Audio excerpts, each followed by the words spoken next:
Hi, this is Kevin from Real Boring Flips, and I just wanted to touch on a topic that people ask me about this pretty much every time they find out that I do reselling.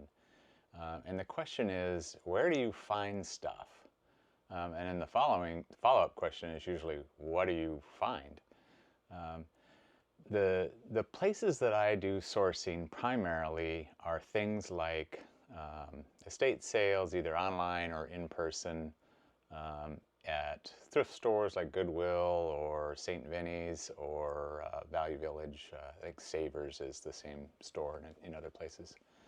And then garage sales. I look through Facebook Marketplace or Craigslist, but I only have so much time to dedicate to sourcing. So probably the one I do mostly really is online estate sales that have a follow-up picker sale.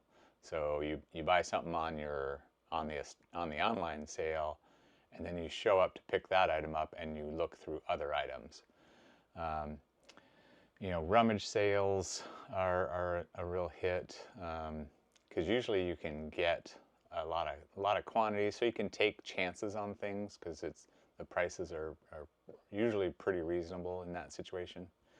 But what I was going to talk to you today about is another place that is probably overlooked by most resellers, and I guess the way I would describe it is in your own home. Um, Recently, on a reselling Facebook page, I posted basically a question, and the question was, "How has reselling changed you the most?"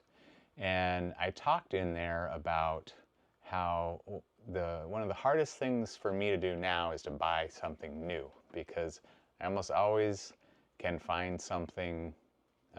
If I know I need something, I can usually find it relatively quickly. And I told the story about how our refrigerator in our home had stopped working. It was basically just wasn't cool enough. So the freezer was, you know, not cold enough, and the refrigerator was not cold enough. And the previous month, our freezer we have a deep freezer in the garage, and it had stopped working completely. And really, I was forced to buy a new freezer. We really had no choice. We had a lot of food. I immediately got ice and coolers and everything, but basically by the next day, I had to have a new freezer. And it was upsetting because I see freezers like that all the time. And so the next month, when our refrigerator quit working, I was determined to not buy a new refrigerator. And I had been looking at a couple of estate sales that were coming up, in-person estate sales, and one of them in particular, I had seen a refrigerator. It was basically the same thing we had, except in white. So it wouldn't be good for in our kitchen, but it would be a good backup refrigerator that we could have later. So that estate sale company, the way they work is they issue the address at 6 a.m. the morning of the sale, and then you're free to start a list. So if you can figure out where the house is and get yourself on the list first, or near the top of the list, it's a benefit to you. The other thing this company does is it almost always has a clue photo or some clue in a photo that if you're sleuthy enough, you could figure out where the address is. And in this case, I didn't figure out the exact address, but I could pretty much tell where the house was because, ironically, I used to live near that area, and the view from outside your window was across the water facing Vashon Island. It was the same view I had, so I knew it was somewhere around my old house. And as it turned out, I was able to get to the house first. I started the list. I was number one on the list. So at 9 o'clock, when the sale started, I was the first one in the door, walked right to the garage, put a sold sign on the refrigerator, and by that evening, it was cooling down, and by the next morning, we had put our food in it. Luckily, we were able to get our refrigerator repaired, even though there was some kind of miscommunication. But even though we weren't the original buyers of the refrigerator, LG still covered it for a warranty repair. So that was great. I didn't have to buy a new fridge, and we had a nice fridge that we can use in our garage as a overflow.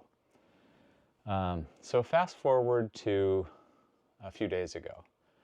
My wife called and said, "Hey, the freezer is warm." So similar situation, and this refrigerator, it's an LG, and it's well known for issues with the compressor and leaks. And the repairs we had there were several leaks in the coolant system.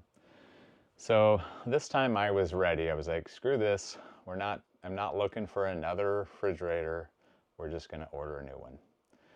So it was actually supposed to be delivered today, and the delivery service had trouble with my driveway, so they're going to deliver it next week with a smaller van. But to get back to the point of this whole story, I started sourcing parts off our now dead refrigerator. And I probably have, I don't know, very conservatively, I probably have $400 to $500 in parts that will sell. You know, sell-through rate is good. Parts that are easy to ship and pack, and that I'll be able to at least knock some of the price off the new fridge, which was considerable.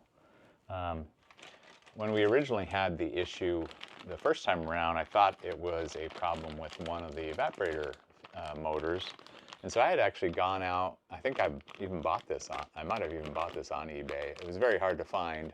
I think I paid $100 just for this. And turns out, actually this is the one I took out of the fridge. Turns out that wasn't the problem, it was the cooling leak. So this is the one I took out of the fridge. I now have stripped the one that I put into the fridge that actually goes in this bag. So I'll be able to sell both of these as working, because they do both work, and recoup some of that money. These are some gaskets for, this has an indoor ice machine or ice maker, so these are the gaskets for the cold air that comes into that part of the door. So I started with the manual, just going through parts to make sure I was able to describe them correctly. And I've gone through looking on eBay so far and have good comps, you know, not crazy high comps for everything, but I don't know exactly how quickly some of this stuff will sell, but you know, for the most part, we'll be able to relatively quickly recoup some of our costs. So sourcing in your own home. Now, I don't mean go digging through your wife's jewelry box, but sourcing things like this. You know, when your refrigerator dies, pull some easy to sell parts off of it. The company is going to haul it away, the rest of the Hulk away. Strip it for whatever parts you can. I was just speaking to a friend of mine, and he just got a new dishwasher, and I said, have you thought about stripping some of those parts and reselling them? Sourcing in your home should be part of every reseller's toolkit for what they're selling and how they're acquiring their products. You typically will have the ability to spend time figuring out what is sellable, how to package it, how to maybe divide things down. Like I would sell these together because, you know, someone's probably going to want a pair. And these are not big, these are maybe $10 for this, but easy to list and ship. So consider your own home as a source for your reselling business. I'd love to know what you think, if you've done that, what kinds of things you have sold that came out of your home. You know, in our house we say everything's for sale, it's just not listed yet. Um, you know, we we have all kinds of things that we've just acquired over the years, and doesn't, you know, we're not specifically attached to something, and if we decide we want to get rid of it, it goes into the for sale pile. So we're doing this all the time, just we're not normally having to part something out to do it. So anyway, please, thanks for joining me, but please like and subscribe and set your notifications for the next video. I'm trying to keep these coming at least a few times a week, and would love to hear back from what you think of the content here on the rest of the channel and what you think of this video, and would love to also know if you've been sourcing your own home. Thanks again. We'll see you next time.